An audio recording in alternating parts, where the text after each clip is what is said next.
Eu me lembro do cheiro do ar-condicionado naquela sala de reuniões. Frio demais. Artificial demais. Um daqueles frios que não aquecem a alma, sabe? O tipo de frio que entra pelos ossos e te lembra que você está num lugar onde as pessoas mentem com documentos na mão e sorriem enquanto fazem isso. A mesa era de vidro escuro, enorme, do tipo que existe para intimidar. Em volta dela, eu, a doutora, Cristiane ao meu lado, Fábio sentado na outra ponta, com aquela postura de homem que nunca perdeu nada na vida. E o advogado dele, um tal de doutor Renato Salgado, terninho cinza, pasta de couro legítimo, expressão de quem já ganhou essa batalha antes mesmo de ela começar. Eu tinha chegado 10 minutos antes. Cristiane havia me pedido isso. Chega antes, Renata. Deixa ele entrar depois. Quem chega primeiro ocupa o espaço. Eu não entendia de estratégia jurídica. Entendia de literatura, de gramática, de adolescentes que não queriam aprender a diferença entre mal e mal. Mas confiei nela como nunca tinha confiado em ninguém naquele ano. Fábio entrou sem me olhar. 18 anos de casamento e ele entrou naquela sala sem me olhar. Cumprimentou Cristiane com um aceno de cabeça. Puxou a cadeira com aquele gestual de quem está acostumado a presidir reuniões e abriu o notebook dele como se estivesse num encontro de negócios qualquer. Para ele, provavelmente, era isso. Um negócio. Eu era um negócio que ele queria encerrar rápido e com o menor custo possível. Dr. Salgado começou a falar antes mesmo de todos se acomodarem. Voz grave, pausada, o tipo de voz que foi treinada para soar como verdade, mesmo quando está dizendo mentira. Vamos ser objetivos, ele disse abrindo a pasta dele. A situação é simples. O patrimônio do casal é composto por 2 imóveis registrados em nome conjunto e as cotas societárias da Cavalcante Incorporações, que, como todos sabemos, são de titularidade exclusiva do meu cliente, adquiridas antes do casamento. Eu respirei fundo. Sabia que ele ia começar assim. Cristiane não disse nada. Só anotou alguma coisa no bloco dela. Quanto à herança recebida pela senhora? Ele me olhou pela primeira vez. E foi um olhar de cima para baixo, daqueles que dizem tudo sem dizer nada. Não há documentação que comprove que esses valores não foram incorporados ao patrimônio conjunto do casal ao longo dos anos. Portanto, a partilha que propomos é a seguinte. Ele empurrou uma folha pela mesa. Cristiane a pegou antes de mim, leu, e eu vi o canto da boca dela se firmar. Não era raiva, era contenção. Eu olhei para a folha. A proposta era uma ofensa, um apartamento de 70 metros quadrados no bairro Ipiranga, avaliado em R$310. R$1.000 e nada mais. Os R$210.000 da herança da minha mãe, que eu havia recebido 3 anos antes, depois de enterrá-la numa manhã de junho, enquanto Fábio estava em viagem de negócios em Florianópolis, com quem, eu já sabia, simplesmente não apareciam em lugar nenhum naquele papel. Isso é o que vocês estão propondo? Cristiane perguntou com a calma de quem pergunta a hora. É o que é justo dado o contexto, Dr. Salgado respondeu. E foi aí. Foi aí que Fábio decidiu falar pela primeira vez. Ele fechou o notebook, juntou as mãos sobre a mesa e me olhou. 18 anos, 2 filhos, 1000 jantares, 1000 noites. E ele me olhou com uma expressão que eu nunca tinha visto nele antes. Ou talvez sempre tivesse visto e só não soubesse nomear. Desprezo puro. Renata, ele disse, e até o jeito que ele falou meu nome parecia uma concessão, como se pronunciar meu nome já fosse generoso da parte dele. Vamos ser adultos. Você não tem provas de nada que alega. Não tem documentos, não tem registros, não tem nada. Só tem a palavra de uma mulher ressentida que não aceitou que o casamento acabou. Ele fez uma pausa. Aceita a proposta. Vai ser mais fácil para todo mundo, principalmente para você. O silêncio que veio depois foi diferente de todos os silêncios que eu já tinha vivido naquela vida. Não era o silêncio do medo. Não era o silêncio da humilhação, embora eu conhecesse muito bem os dois. Era o silêncio de quem está segurando na mão a carta que vai mudar o jogo e ainda não jogou. Dr. Salgado completou com aquele sorriso de corredor de fórum. Ela não tem provas de nada. E sem provas, o que ela tem é uma narrativa. E narrativa não se partilha em cartório. Cristiane abaixou a caneta devagar. Eu a vi respirar. E então ela colocou a mão dentro da bolsa preta dela. Abriu o zíper interno, aquele que eu sabia o que continha porque eu mesma havia colocado o conteúdo ali. 3 dias antes, numa tarde de terça-feira em que minhas mãos tremiam, mas minha cabeça estava mais firme do que nunca. Ela tirou o pendrive. Pequeno. Preto fosco. Sem marca aparente. O mesmo que eu havia carregado na minha bolsa por 14 meses. O mesmo que eu tocava toda manhã antes de sair de casa, como quem toca um escapulário, como quem precisa de um lembrete físico de que o sacrifício tem um propósito. Ela o colocou sobre a mesa de vidro, no centro, devagar, sem drama. O barulho que ele fez ao pousar foi mínimo, mas naquela sala pareceu um estrondo. "Tem certeza?" Cristiane disse, e a voz dela era serena como água parada antes da correnteza. "Porque aqui tem 3 anos de conversas." Eu olhei para Fábio. Pela primeira vez em 18 anos, eu vi o rosto dele mudar de verdade. Não era aquela mudança de humor que eu conhecia, a irritação quando o jantar estava frio, a impaciência quando as crianças faziam barulho, o enfado quando eu tentava conversar sobre nós. Era outra coisa. Era o rosto de alguém que pela primeira vez se vê num lugar de onde não sabe como sair. A cor. Ele perdeu a cor. Doutor Salgado abriu a boca e fechou. Abriu de novo. "O que é isso?" "É um pendrive." Cristiane respondeu, com uma gentileza quase pedagógica. Dentro dele há gravações de chamadas telefônicas, cópias de conversas de aplicativos de mensagem, extratos bancários detalhados de transferências realizadas ao longo de 37 meses e um laudo de análise contábil assinado por profissional habilitada pelo CRC que demonstra, com precisão, o desvio de 340 mil reais em recursos que passaram pela conta conjunta do casal e foram redirecionados para terceiros. Ela fez uma pausa. Além de documentação relativa à herança da minha cliente, que aparece registrada em conta corrente em data anterior à sua incorporação ao patrimônio do casal, contrariando integralmente a narrativa que o senhor acabou de apresentar. O pendrive ficou ali, no centro da mesa. Ninguém o tocou. Ninguém precisava tocar. Ele já tinha feito o que precisava fazer só de existir. Eu não disse nada durante tudo isso. Não precisei. Tinha passado 14 meses guardando silêncio. Podia guardar mais alguns minutos. Mas por dentro, naquele exato momento, eu ouvi a voz da minha mãe.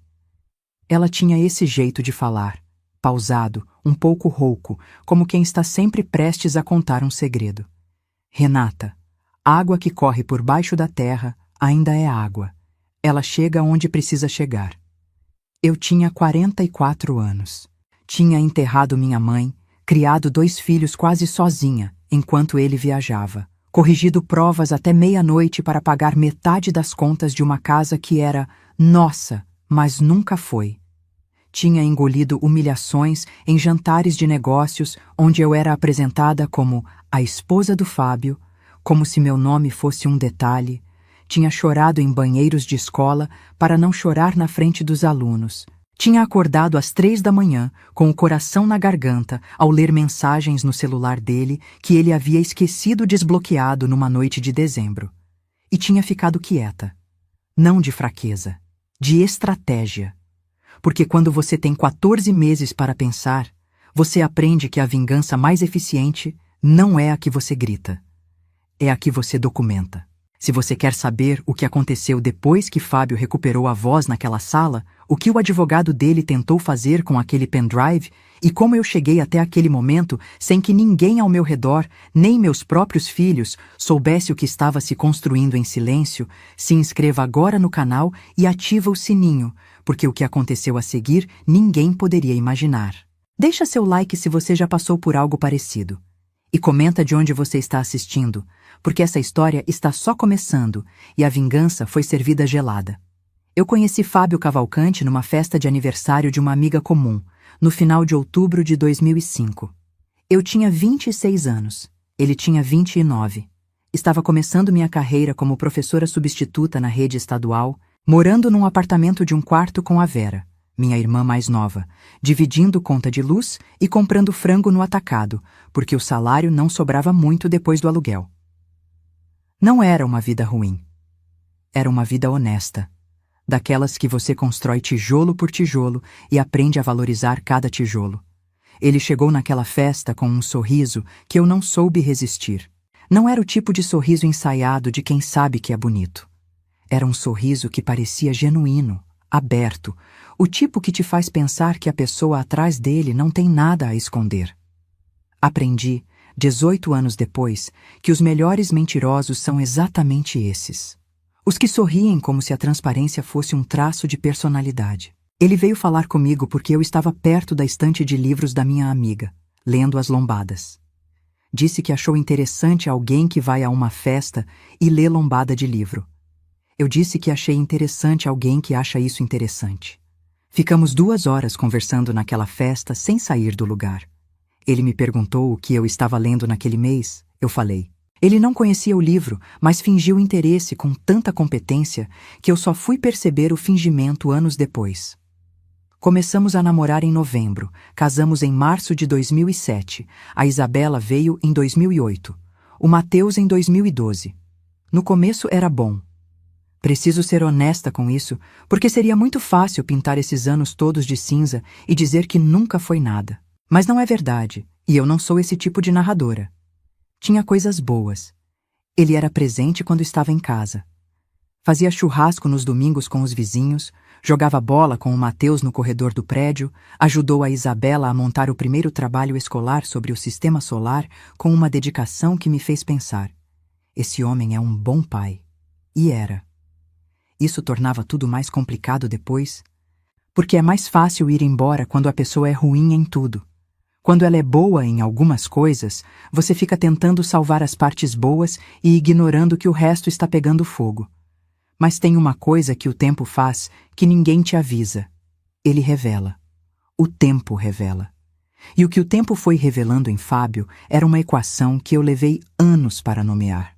Cada promoção que eu deixava de aceitar, porque alguém precisava estar em casa quando as crianças ficavam doentes e ele estava sempre em reunião.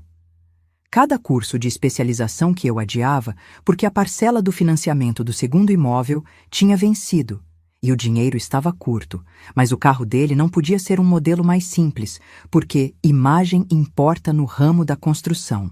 Cada opinião minha que era recebida com um sorriso condescendente, daqueles que dizem, que fofa, ela acha que entende de negócios.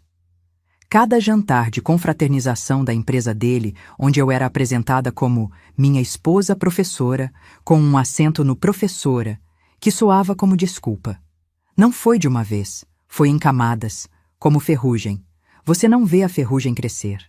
Você só olha um dia e percebe que o ferro já não existe mais, que é tudo ferrugem, e você fica olhando tentando lembrar quando foi que o ferro foi embora. Em 2017, a empresa cresceu de vez. Uma licitação grande, um contrato com a prefeitura, e de repente Fábio Cavalcante deixou de ser sócio de uma construtora média para ser o sócio de uma construtora que aparecia no caderno de economia do jornal regional. A renda dobrou. O apartamento virou casa. A casa virou a casa do condomínio fechado. E eu continuei sendo professora, o que nunca foi o problema, exceto que para ele parecia ter se tornado. Foi nesse período que começou o que eu só fui entender completamente muito mais tarde. Viagens mais frequentes, Florianópolis, Goiânia, São Paulo, Porto Alegre. Reunião de negócios, Renata, o setor de construção não para. Celular sempre virado para baixo sobre a mesa. Senha do celular trocada sem mencionar. Uma vez eu perguntei, por acaso, a senha nova porque o meu estava sem bateria e eu precisava ligar para a escola. Ele hesitou 1 segundo antes de falar. Só 1 segundo, mas eu sou professora de português há 18 anos. Eu leio pausas. Em junho de 2020, minha mãe faleceu. Ela tinha 71 anos, um câncer de pâncreas diagnosticado tarde demais, e morreu numa manhã de sábado no Hospital das Clínicas de Ribeirão Preto, enquanto eu segurava a mão dela e Vera chorava do outro lado da cama. Fábio não estava. Estava em Florianópolis. Voo cancelado por causa do tempo, Renata. Eu tentei. Havia voos disponíveis. Eu verifiquei depois, porque no meio do luto a gente às vezes faz coisas que não consegue explicar. Havia 3 voos disponíveis naquela manhã. Ele chegou 2 dias depois, com um buquê de flores grandes demais e um abraço que durou tempo de menos. Minha mãe me deixou 210 mil reais. Uma vida inteira de trabalho de uma mulher que foi caixa de banco por 30 anos e nunca comprou nada supérfluo. Eu herdei esse dinheiro com o peso de saber o que ele representava. Coloquei numa conta poupança em meu nome por orientação do banco. 3 meses depois, Fábio sugeriu que eu transferisse para a conta conjunta para render melhor numa aplicação que o gerente dele havia recomendado. Eu transferi. Precisava confiar em alguém e ele era meu marido. Foi o maior erro financeiro da minha vida. E eu soube disso exatamente 1 ano e 2 meses depois. Numa noite de dezembro de 2021, quando o celular dele tocou na mesa de cabeceira às 2 da manhã, e eu, sem pensar, virei para silenciar e vi o nome na tela. O nome era feminino. E a mensagem que apareceu na notificação antes que a tela apagasse tinha 3 palavras que não precisam de contexto para serem entendidas. Fábio dormia. Eu fiquei olhando para o teto até o sol nascer. Não acordei ele. Não chorei. Não fiz nada do que eu achava que faria se um dia isso acontecesse. Porque a gente imagina esses momentos de um jeito e eles chegam de outro. O que eu senti naquela madrugada não foi exatamente dor. Foi algo mais frio do que dor. Foi clareza. Clareza de que eu precisava pensar antes de agir. Clareza de que reagir naquele momento seria desperdiçar a única vantagem que eu tinha. O fato de que ele não sabia que eu sabia. Nos dias seguintes, fiz o que qualquer pessoa faz quando a vida desmorona em câmera lenta. Continuei. Levantei, fiz café, levei o Mateus para a escola, corrigi provas, preparei aula, jantei em família, disse boa noite. Por dentro, estava catalogando. Cada informação, cada detalhe, cada inconsistência que eu havia descartado nos meses anteriores voltava agora com etiqueta e data. Foi a Vera quem me salvou nessa fase. Eu liguei para ela 1 semana depois, num sábado de manhã enquanto Fábio estava na empresa, e disse tudo numa fala só, sem parar para respirar, com a voz baixa, mas firme. Vera ficou em silêncio até eu terminar. Então disse: "Quanto tempo você quer para se preparar?" Não foi, vai ficar tudo bem. Não foi, meu Deus, o que você vai fazer. Foi, quanto tempo você quer para se preparar? Porque a Vera me conhece. Sabe que eu não tomo decisão no calor. Sabe que quando eu decido alguma coisa, decido de verdade. Eu preciso de provas, eu disse. Provas de tudo. Da amante, do dinheiro da mãe, de qualquer desvio que ele tenha feito. Eu cuido da parte financeira. Ela respondeu. Vera é contadora. Trabalha com auditoria empresarial há 12 anos. Você me manda tudo que você tiver acesso. Extratos, contratos, documentos da empresa, qualquer coisa. E foi assim que começou. Não com grito, não com confronto, não com cena. Começou com uma ligação de meia hora num sábado de manhã e uma irmã que perguntou quanto tempo eu precisava. Precisei de 14 meses. Nos primeiros 3 meses, aprendi a observar de um jeito novo. Fábio tinha um hábito. Quando chegava em casa à tarde, deixava o celular carregando na tomada da cozinha e ia direto tomar banho. Eram em média 12 minutos. 12 minutos era o tempo suficiente. Eu não invadi o celular dele de forma ilegal. Preciso deixar isso claro. E Cristiane me orientou sobre isso desde o início. Tudo precisava ser obtido dentro do que a lei permite.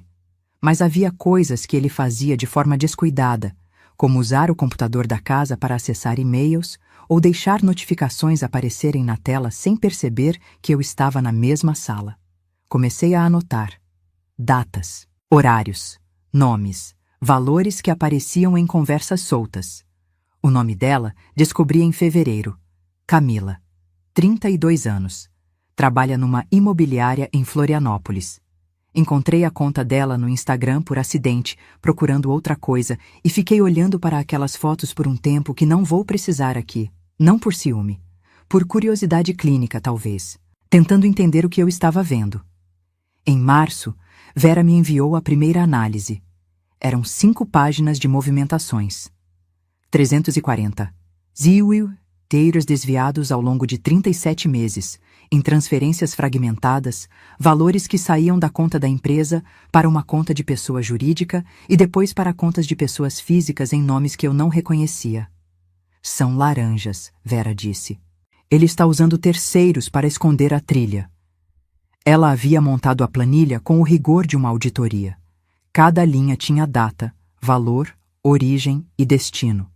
Era um documento que falava por si só.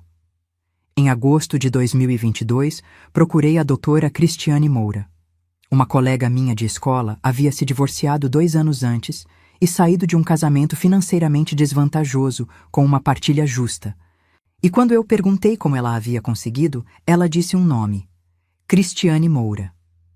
Ela é o tipo de advogada que faz o outro lado suar frio só de receber a petição. Na primeira reunião com Cristiane, levei tudo o que tinha em papel. Ela leu sem pressa, fez perguntas precisas e no final disse: "Você está muito bem preparada para alguém que nunca passou por isso." "Sou professora de português", eu disse. "A gente aprende a revisar antes de entregar." Ela sorriu. "Então vamos revisar mais um pouco antes de entregar." Nos 6 meses seguintes, sob orientação dela, complementei as provas. Gravações de chamadas, nas situações em que a lei permite a gravação por um dos interlocutores. Capturas de tela de conversas que apareciam em dispositivos compartilhados. Documentação da herança da minha mãe, comprovando a entrada e o desvio posterior. Laudo contábil assinado pela Vera, na condição de profissional habilitada. O pendrive foi montado por Cristiane e Vera juntas, numa tarde de domingo, em que eu fui para a casa da minha irmã com todos os arquivos organizados em pastas. Elas ficaram 3 horas trabalhando. Eu fiz café e tentei não tremer. Quando ficou pronto, Cristiane o colocou dentro da bolsa dela. "Isso vai para a reunião de divórcio", ela disse, "e só sai de lá se for necessário." Depois me olhou. "Mas vai ser necessário.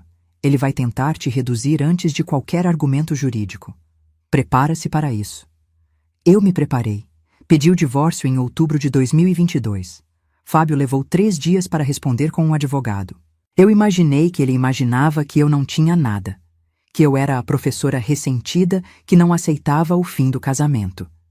Que eu havia passado 18 anos dentro de casa e não sabia como o mundo funciona. Ele não sabia que eu havia passado 14 meses aprendendo exatamente como o mundo funciona quando você decide que não vai mais aceitar menos do que merece.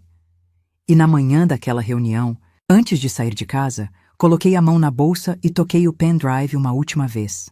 Não por ritual, por despedida. Ele havia carregado o peso por tempo suficiente. Agora era hora de ele fazer o que estava destinado a fazer. Tem uma coisa que ninguém te conta sobre decidir se vingar. Não é um momento. É uma escolha que você faz toda manhã ao acordar.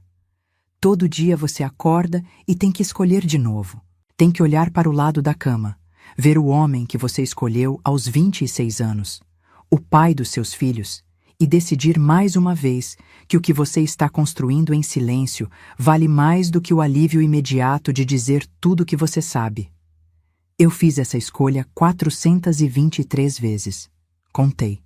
O mais difícil não foi guardar o segredo de Fábio. Foi guardar o segredo dos meus filhos. A Isabela tinha 15 anos quando eu pedi o divórcio.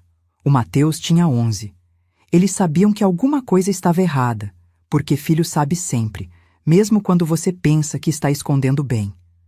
A Isabela parou de jantar com a gente no último mês, antes do pedido formal, ficava no quarto dela com fone de ouvido. E eu respeitei esse espaço porque sabia que ela estava processando algo que ainda não tinha nome para ela.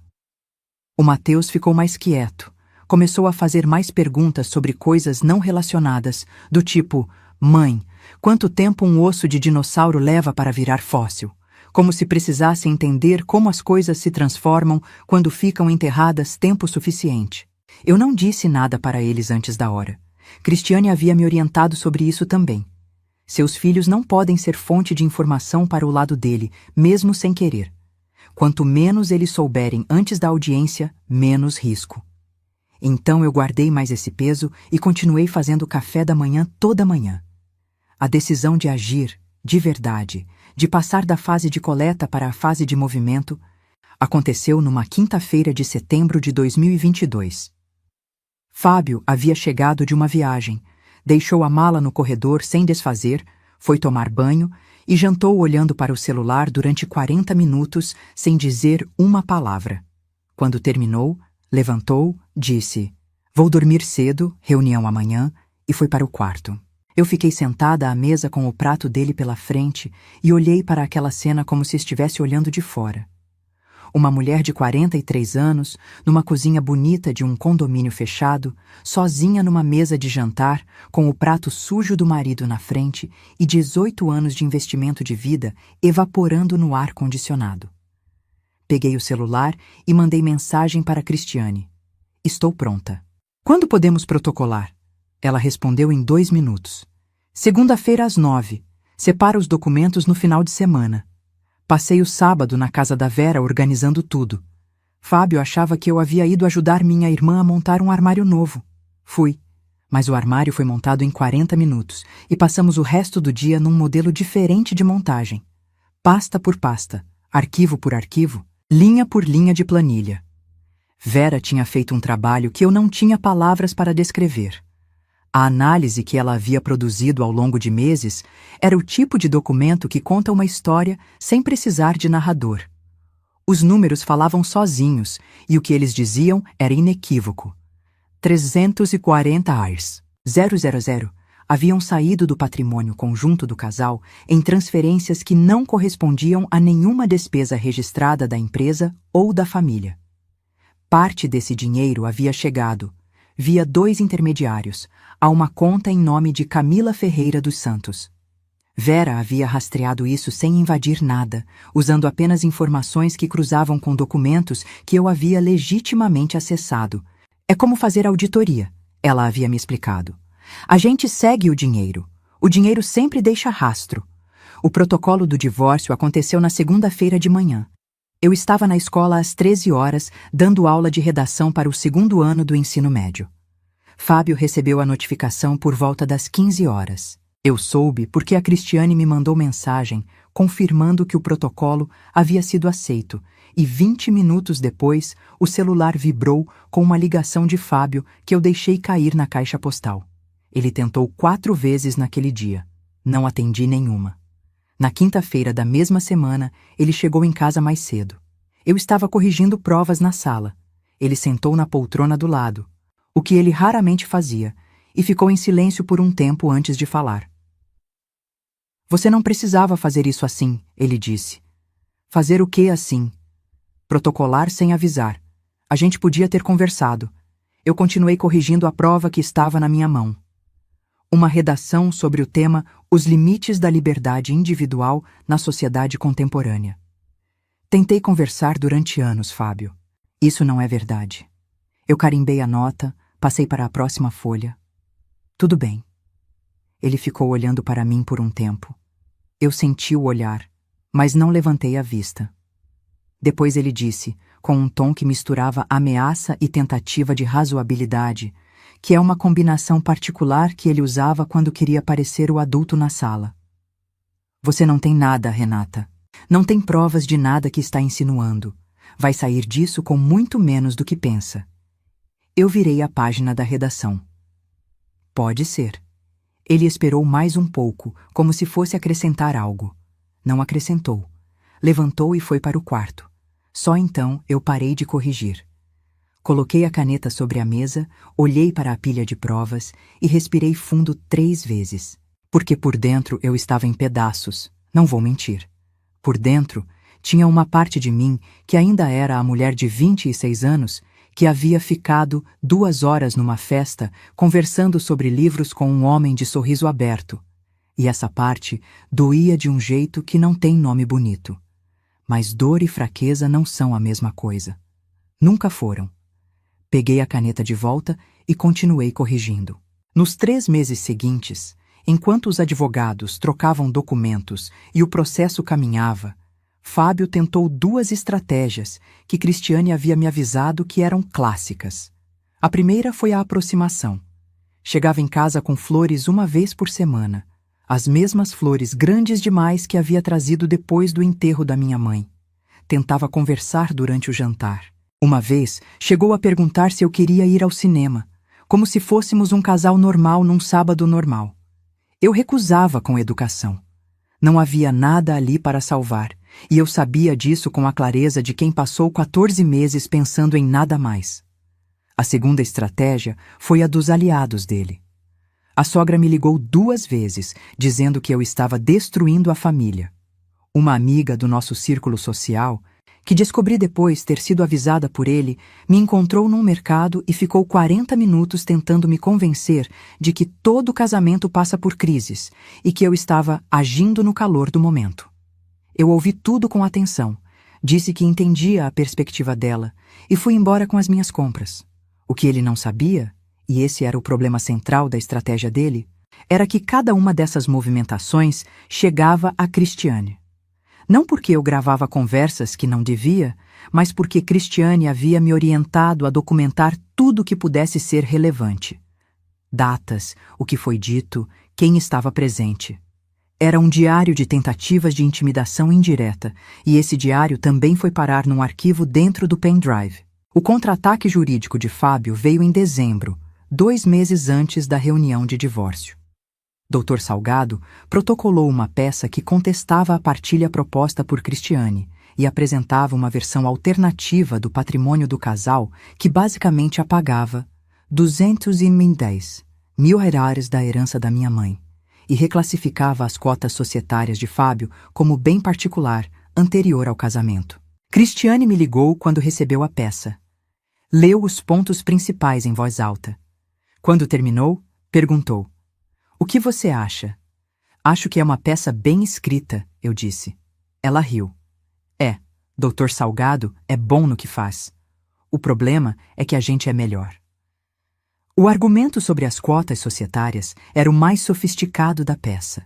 Era verdade que Fábio havia fundado a empresa antes de casarmos. Mas o que a peça não mencionava, e que Vera havia encontrado nos documentos societários que eu havia fotografado numa tarde em que tive acesso legítimo aos arquivos de casa, era que a empresa havia passado por uma reestruturação em 2010, 3 anos depois do casamento, na qual novas cotas foram emitidas.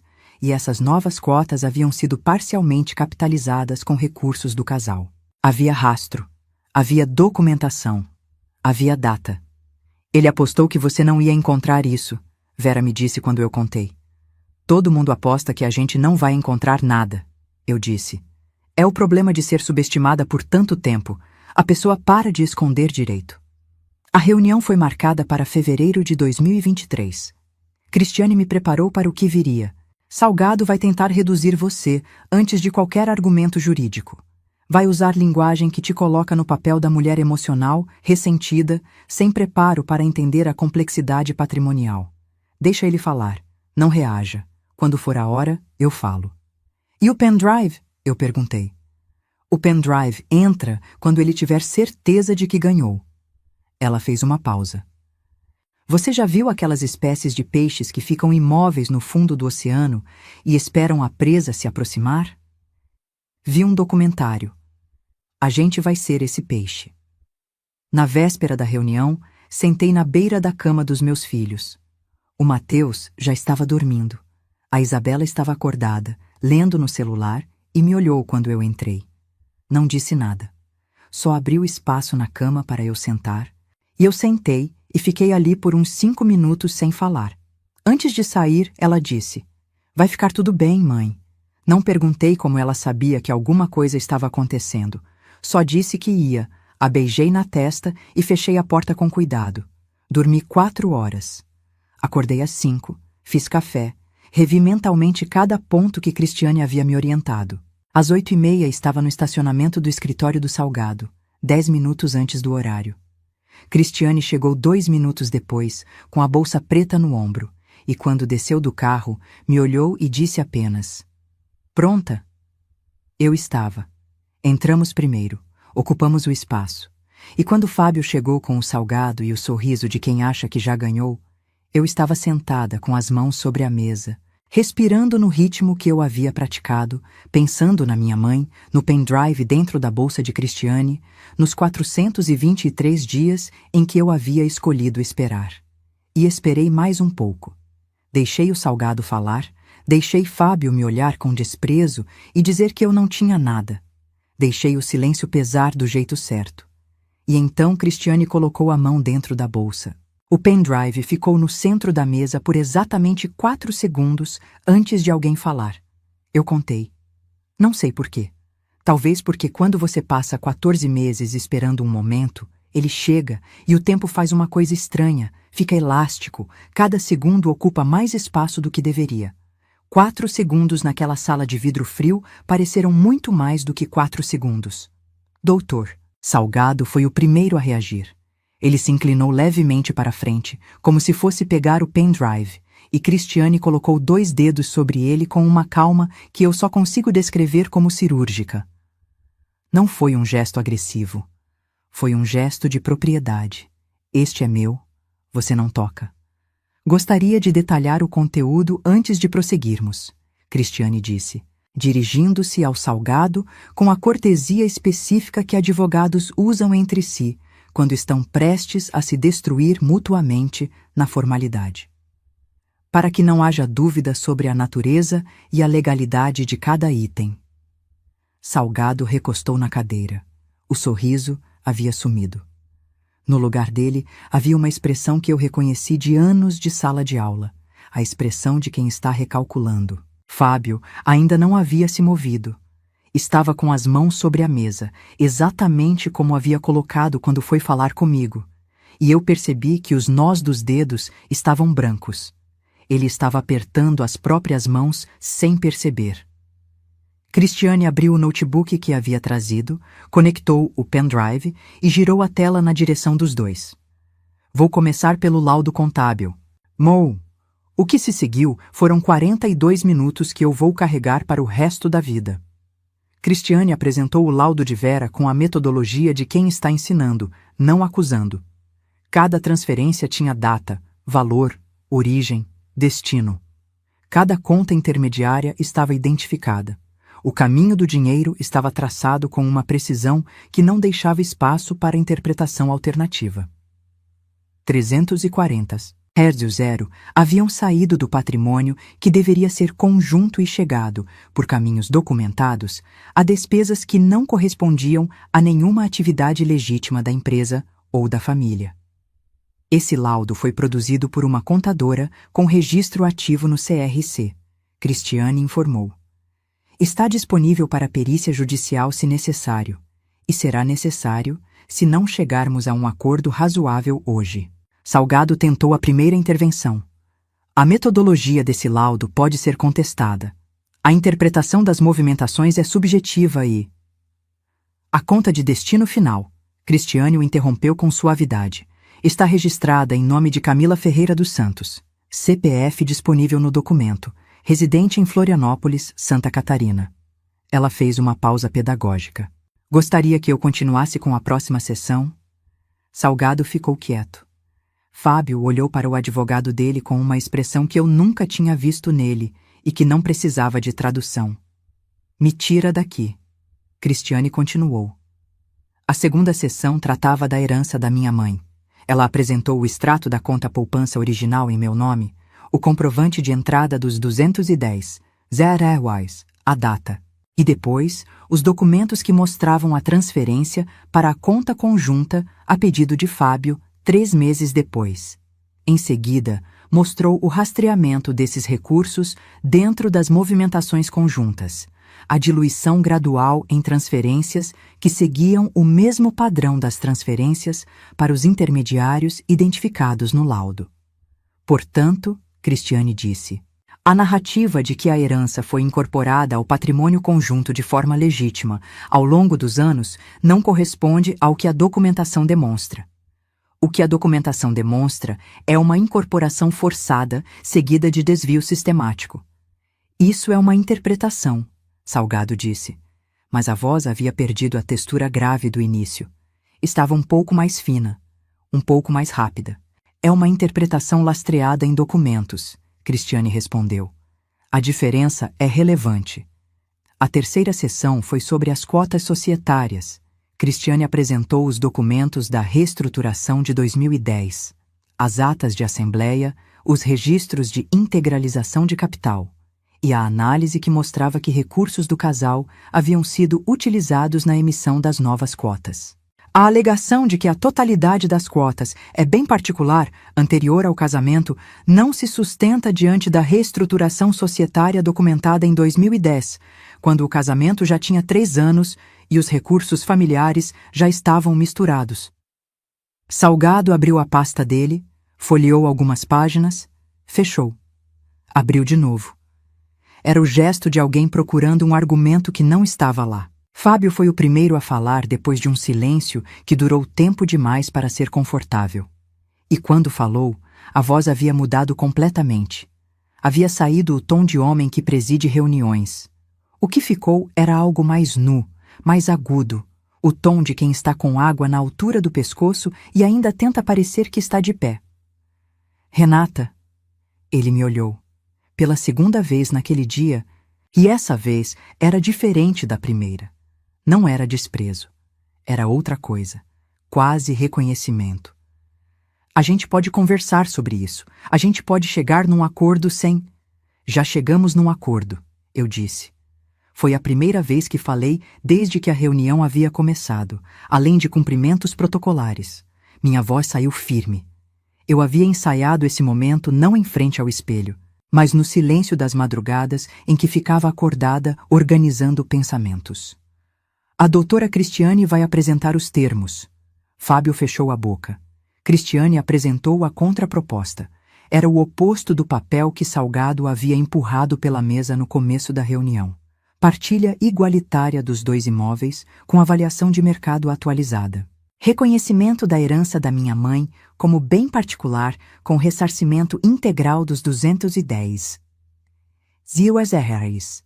Participação proporcional nas cotas societárias correspondentes ao período posterior ao casamento, calculada com base na reestruturação de 2010. Pensão alimentícia para os filhos, calculada sobre a renda real documentada, não sobre a renda declarada no imposto de renda, que Cristiane havia identificado como substancialmente subestimada. O silêncio depois da apresentação foi diferente do silêncio do pendrive. Aquele havia sido um silêncio de surpresa. Esse era um silêncio de conta. Salgado pediu intervalo. Saiu com Fábio para o corredor. Cristiane e eu ficamos na sala. Ela anotou algo no bloco. Eu olhei pela janela para a rua lá embaixo. Os carros, as pessoas. A vida que continuava no tamanho normal, enquanto dentro daquela sala de vidro, a minha estava sendo redimensionada. Você está bem? Ela perguntou, sem levantar a vista do bloco. Estou, eu disse. E era verdade. Com toda a complexidade que a palavra carrega quando você acaba de ver 18 anos de uma vida serem planilhados e apresentados como evidência. Eles voltaram depois de 17 minutos. Salgado havia composto o rosto de volta para a versão profissional, mas era uma composição que mostrava o esforço que estava exigindo. Fábio entrou sem me olhar dessa vez. Meu cliente reconhece que há pontos que precisam ser revistos na proposta inicial, Salgado disse. Era a primeira concessão verbal. No vocabulário dos advogados, era uma rendição com formulário próprio. Revistos ou aceitos? Cristiane perguntou. Pausa. Aceitos, com ajustes pontuais nos valores de avaliação dos imóveis. As avaliações são de mercado e estão documentadas, Cristiane disse. Não há ajuste a ser feito. Há aceitação ou há processo judicial, com todo o conteúdo desse pendrive apresentado como prova em audiência pública. Audiência pública. Eu vi Fábio piscar quando Cristiane disse isso. Uma vez. Rápido. Mas eu vi. Porque eu passara 18 anos aprendendo cada microexpressão daquele rosto, e aquela piscada rápida era o que acontecia quando ele era pego num canto de onde não havia saída elegante. A empresa dele era a coisa que ele mais havia protegido na vida. Mais do que o casamento, mais do que os filhos, mais do que qualquer coisa. A Cavalcante Incorporações tinha o nome dele, a reputação dele, os contratos públicos dele, uma audiência com desvios documentados de 340 mil reais e transferências para amante rastreadas em ata judicial seria o tipo de coisa que aparece em coluna de negócios de jornal regional. O tipo de coisa que chega nos e-mails das comissões de licitação. Ele sabia disso. E agora sabia que eu sabia que ele sabia. Salgado olhou para Fábio. Fábio olhou para a mesa. E então fez um gesto pequeno com a cabeça, quase imperceptível, que Salgado interpretou com a competência de quem passou anos aprendendo a ler clientes. Meu cliente aceita os termos. Cristiane não sorriu. Não era o tipo de vitória que se comemora na frente do derrotado, e ela tinha classe suficiente para saber disso. Só anotou, disse que os documentos seriam formalizados em 48 horas e fechou o notebook. Foi nesse momento que Fábio tentou a última cartada. E foi a mais dolorosa. Não porque fosse eficaz, mas porque veio do lugar que ainda doía. Ele se levantou, contornou a mesa e parou do meu lado. Não do lado de Cristiane, do meu. E disse, com uma voz que era quase a voz do homem da festa de 2005. Aquela voz que eu não soubera resistir. Renata, depois de tudo isso, depois de tudo que a gente construiu, você realmente quer terminar assim? Eu o olhei. Olhei de verdade, do jeito que você olha para alguém quando não precisa mais de nada dessa pessoa, e por isso pode ver com clareza que não conseguia antes. Vi o cansaço no rosto dele, o começo de uma calvície que ele escondia com o corte de cabelo, as linhas perto dos olhos. Um homem de 47 anos que havia chegado naquela sala, convicto de que sabia o tamanho do que estava enfrentando e havia descoberto que não sabia. E eu pensei na minha mãe, no cheiro do hospital, na mão dela na minha, em Vera do outro lado da cama, em Fábio que não estava. Pensei nos jantares onde eu era a esposa do Fábio, nas provas que eu corrigi até meia-noite, nas madrugadas de dezembro olhando para o teto, nos 423 dias de escolha. Fábio, eu disse, com a mesma calma que ele havia me ensinado por osmose ao longo de anos de ser subestimada, você terminou isso muito antes de hoje. Eu só formalizei. Me levantei, peguei a bolsa e caminhei para a porta. Não olhei para trás. Não porque estava sendo cinematográfica, mas porque não havia mais nada naquela sala que eu precisasse ver. O acordo foi assinado numa terça-feira de março de 2023, num cartório no centro de Ribeirão Preto, com cheiro de papel antigo e o barulho de um ventilador de teto que girava devagar demais para fazer diferença no calor. Fábio chegou com Salgado. Eu cheguei com Cristiane. Nos sentamos em lados opostos de uma mesa menor do que a da reunião anterior, o que tornava tudo mais comprimido, mais real, mais definitivo. A tabeliã leu os termos em voz alta com a entonação plana de quem já leu milhares de finais de casamento e aprendeu que neutralidade é a única postura possível diante de tanto peso humano concentrado em linguagem jurídica.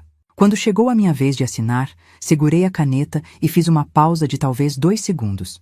Não por hesitação, por registro. Queria que aquele momento existisse na minha memória com nitidez, com data e hora e cheiro de papel antigo, porque ele representava alguma coisa que levei muito tempo para entender que merecia. O fim de uma história que havia me diminuído por tempo demais, e o começo de uma que eu ainda não sabia contar, mas que seria finalmente escrita só por mim. Assinei. Fábio assinou depois, sem me olhar. Salgado coletou as vias, deu um aceno profissional para Cristiane e os dois saíram antes de nós. A tabeliã carimbou os documentos com aquela eficiência tranquila de cartório, entregou nossas vias e disse boa tarde, como se fosse qualquer tarde. Cristiane e eu saímos juntas.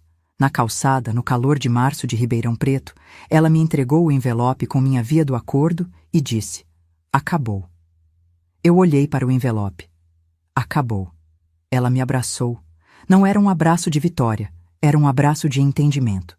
Daqueles que acontecem entre mulheres que passaram por algo juntas e não precisam explicar o que foi. Depois ela foi para o carro dela e eu fiquei na calçada por mais uns minutos, com um envelope na mão, deixando o sol de março me pegar no rosto. Liguei para a Vera. Ela atendeu no segundo toque, como sempre faz quando está esperando, e quando eu disse, acabou, está assinado, ela ficou em silêncio por um momento e depois fez aquele barulho que ela faz quando está chorando sem querer chorar. Aquele negócio de respiração presa que ela faz desde criança e que me faz querer protegê-la, mesmo sendo a mais velha por apenas 2 anos. Vai tudo ficar bem, ela disse, revertendo os papéis sem perceber. Vai, eu disse. E dessa vez eu sabia exatamente o que estava dizendo. Nos 3 meses seguintes, a vida fez aquela coisa estranha que ela faz depois de grandes mudanças. Continuou. Não de forma dramática, não com uma virada súbita onde tudo fica luminoso e fácil. Continuou do jeito que a vida continua de verdade, com segunda-feira de manhã e lista de compras e reunião de pais na escola e conta de água para pagar. Mas havia uma diferença que eu sentia de formas pequenas e constantes, como a diferença de temperatura entre 2 ambientes que você só percebe quando cruza o limiar. Era a leveza. Não a leveza de quem está feliz o tempo todo, mas a leveza de quem parou de carregar um peso que havia se tornado tão familiar que ela nem percebia mais que estava carregando. Fui morar com Vera durante 2 meses, enquanto a partilha dos imóveis era processada e eu decidia o que fazer. O apartamento do Ipiranga, aquele que havia sido proposto como compensação integral na primeira reunião, ficou comigo na partilha final, junto com metade do valor líquido do segundo imóvel, que foi vendido. Recebi minha parte da herança da minha mãe de volta com correção. Recebi minha participação nas cotas societárias convertida em valor financeiro, conforme laudo pericial que o próprio processo havia determinado. No total, saí daquele casamento com 680. E os egasiários em patrimônio e espécie, que apliquei com orientação de Vera em opções conservadoras que eu entendesse e aprovasse cada uma. Não saí rica. Saí com o que era meu. Há uma diferença enorme entre as duas coisas, e aprendi a valorizar essa diferença. Em abril, a Isabela me pediu para conversar. Sentamos na cozinha da Vera numa noite de semana, as duas com chá, e ela ficou olhando para a xícara por um tempão antes de falar. Mãe, você sabia faz tempo, né? Do pai. Não era pergunta. Sabia, eu disse. E ficou quieta. Fiquei. Ela ficou em silêncio processando isso. Isabela tem esse jeito de processar as coisas que é muito parecido com o meu. Devagar e por dentro. E eu respeito esse ritmo porque é o meu ritmo também. Depois ela disse. Por quê? Porque reagir na hora seria desperdiçar o que eu tinha. E o que eu tinha valia demais para desperdiçar. Ela ficou mais um tempo quieta, então disse: Você é mais corajosa do que eu achava. Eu quis dizer que coragem não era bem a palavra, que era mais parecido com teimosia, com o tipo de teimosia que vem de não estar disposta a sair de uma situação com menos do que entrou. Mas só disse obrigada e tomei o chá. O Mateus levou mais tempo para processar. 12 anos é uma idade difícil para qualquer coisa, especialmente para o divórcio dos pais. E ele passou alguns meses mais fechado, respondendo em monossílabos, dormindo mais do que o usual. Levei-o a uma psicóloga que uma colega da escola havia recomendado. E ela foi a melhor decisão que tomei naquele período. Em agosto, ele veio me mostrar um trabalho escolar sobre pessoas que admiro, e havia escrito 3 parágrafos sobre mim. Não consegui ler sem chorar. Ele fingiu não ver. Fábio. O destino do Fábio. Não vou fingir que não pensei nisso. Pensei. Não com satisfação vingativa, ou pelo menos não só com isso, mas com a curiosidade justa de quem passou 18 anos ao lado de uma pessoa e ainda tem perguntas que o processo jurídico não responde. O que aconteceu foi o seguinte. Sem o acordo que Cristiane havia costurado, que incluía uma cláusula de confidencialidade sobre os desvios documentados em troca de cumprimento integral dos termos. O conteúdo do pendrive poderia ter tomado outros caminhos. Outros caminhos com letras maiúsculas, do tipo que chegam em delegacias e comissões de licitação. Fábio aceitou os termos sabendo disso. E cumpriu, até onde eu soube, porque tinha muito mais a perder do que a ganhar em qualquer outra direção. A empresa continuou. Menor, ou pelo menos com um perfil mais baixo, porque Vera me contou meses depois que havia circulado em ambientes profissionais alguma percepção difusa sobre irregularidades na Cavalcante Incorporações, sem nada formal, só o tipo de ruído que acontece quando pessoas que conhecem contadores, que conhecem outros contadores, começam a comparar anotações. Não foi nada que eu fiz, foi o rastro natural das coisas quando você para de cobri-las. Camila, soube por acaso, por uma conhecida em comum no Instagram, havia terminado o relacionamento com ele alguns meses depois do divórcio. Não senti nada específico quando descobri. Nem satisfação nem pena. Só a constatação de que certas histórias têm uma lógica própria que dispensa intervenção. Vi Fábio 2 vezes depois do cartório. Ambas em situações relacionadas aos filhos, entregas e buscas em datas combinadas, com a cordialidade específica de ex-casais que decidiram que os filhos não podem ser o campo de batalha de mágoas de adultos. Ele estava mais velho, parecia menor, de alguma forma, não fisicamente, mas naquele tamanho que as pessoas têm quando você para de ter medo delas. Cumprimentei, tratei do que era necessário tratar, fui embora. Não havia mais nada ali que eu precisasse provar. Em setembro de 2023, 6 meses depois do acordo assinado, comecei a escrever.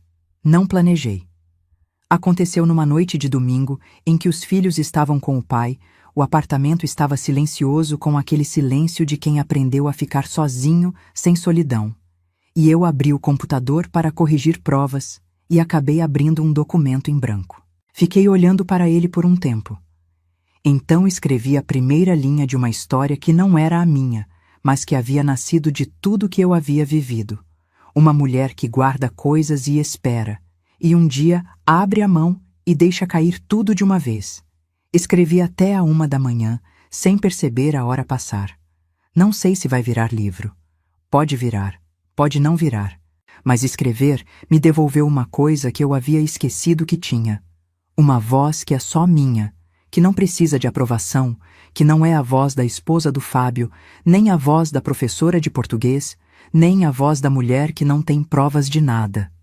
É só a minha voz. Sou professora ainda. Entro na sala de aula toda segunda-feira de manhã e olho para aqueles rostos de 16, 17 anos e penso que eles estão no começo de histórias que ainda não sabem que vão ter. Histórias com partes que vão doer e partes que vão surpreender, e momentos em que vão ter que escolher entre reagir na hora e esperar o momento certo. Não posso contar para eles o que aprendi, não de forma direta, mas posso ensinar bem. Posso mostrar que a língua é uma ferramenta e que quem sabe usá-la nunca está completamente desarmado. No fundo da gaveta da minha escrivaninha, guardo o pendrive, preto fosco, sem marca aparente. Vazio agora, porque Cristiane ficou com os arquivos que importavam para o processo. Mas guardo o objeto porque ele representa alguma coisa que não tem nome jurídico e não entra em planilha. A prova de que eu não desmoronei quando precisava ficar de pé. De que fui água correndo por baixo da terra, como minha mãe dizia. De que cheguei onde precisava chegar. Tem dias que abro a gaveta só para ver que ele está lá. Não por nostalgia. Por lembrança do tipo que fortalece. Você que está me ouvindo agora, que chegou até aqui nessa história, eu não sei o que você está passando ou já passou. Não sei qual é o peso que você está carregando ou quanto tempo já está carregando. Mas sei que você não é fraca por estar aguentando. E sei que aguentar não precisa ser para sempre. Às vezes, aguentar é estratégia. Às vezes, o silêncio é a arma mais afiada que você tem. E às vezes a vingança mais completa não é aquela que você grita, é aquela que você documenta, formaliza, assina em cartório e coloca dentro de um envelope que cheira a papel antigo numa tarde de março. A minha mãe tinha razão. Água que corre por baixo da terra ainda é água. Ela chega onde precisa chegar. Se essa história tocou seu coração, se você se identificou em algum momento dessa jornada, deixe seu comentário aqui embaixo contando de onde você está assistindo e o que mais tocou você. Compartilhe esse vídeo com aquela amiga, prima, vizinha que precisa ouvir essa mensagem.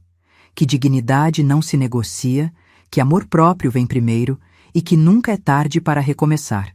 Deixa seu like, se inscreve no canal e ativa o sininho para não perder as próximas histórias. Porque aqui a gente não conta histórias vazias. A gente conta histórias que transformam, que curam, que lembram você de quem você realmente é. Uma mulher forte, capaz e merecedora de todo o amor do mundo. Um abraço apertado no seu coração e lembre-se, você é mais forte do que imagina. Até a próxima.